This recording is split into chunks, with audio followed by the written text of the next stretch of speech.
Okay, just thought I'd put a few thoughts together regarding the topic for this week, which is leadership. As you may or may not know, leadership is a real interest of mine, and one of the main drivers of that interest is over the years, in my experience in sort of various sporting organisations, is because how little attention many sporting organisations pay to the concept of leadership and developing leaders within their playing team, their squads. A typical leader within many organisations, sporting organisations, is one that emerges not accidentally, but either through their route as a player. They're probably very, very good players. They may have a degree of charisma. There may be other factors. They may be bright. They may want to be leaders, so on and so forth. Those kinds of things. But it does lead to a couple of questions, really. One of the questions is, are these leaders within clubs, many of whom are fantastic, are they utilising all their leadership skills? Could they be better? Could you actually train and hone the skills of these particular individuals in order to make them more effective leaders?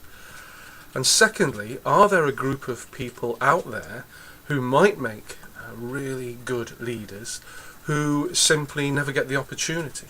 And can psychology provide us with any insights, any guidance, any deeper understandings of what we might need to do in order to both identify and develop those individuals?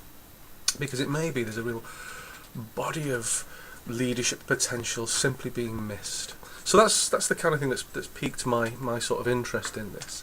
And in terms of the readings this week, you got four very, very different readings.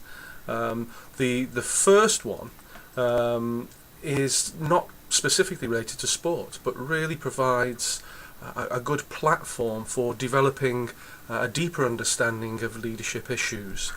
And it's taken from the Leadership Quarterly. And it's structured in in an unusual way, in that it's an exchange between a set of academics around disagreements regarding some of the concepts and constructs that are used in and around leadership discussion. So I think that's a really interesting one. The stats can get fairly heavy, but again, there's some clear links there for you between that and QQM.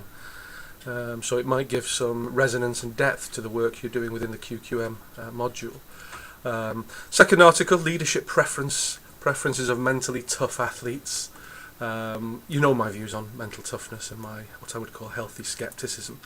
But again, a difference. It's making an assumption that this thing called mental toughness exists, and seeing whether people who are mentally tough actually prefer a particular kind of leadership style.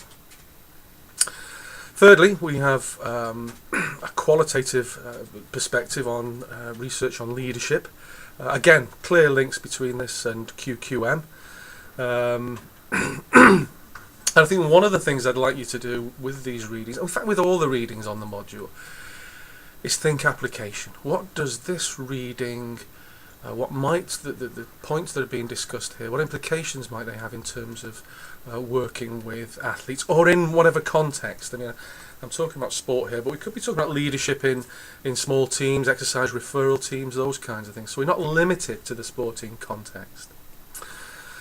And the final article, transformational leadership and children's aggression in team settings. Again, just a very, very different perspective. The readings are designed to provide you with that. And, you know, I suppose one of the things when I was reading the article, one of the things that occurred to me is, if I was working with a coach, how could the information that I glean from such an article be of use? If you're thinking about sports psychology and sporting organisations, remember that you've got working with the players, you've got coaching the coaches, and those kinds of things. So four, I think, very interesting articles, and the purpose of which is, well, there's multiple purposes. One is to give you that sense of the breadth and depth of research around leadership. Secondly, this is an MSc. This is not simply about what is leadership. It is about you going that one stage further and deepening your understanding of the issues. and so that's another sort of intention. And there's an application element as well. I think that it's not difficult. I don't think it's difficult to take that leap from what you're reading in terms of research and theory into implications for practice. So the learning objectives really centre around that, deepening your understanding of issues around leadership, thinking about application, and just playing around with those ideas. Thank you.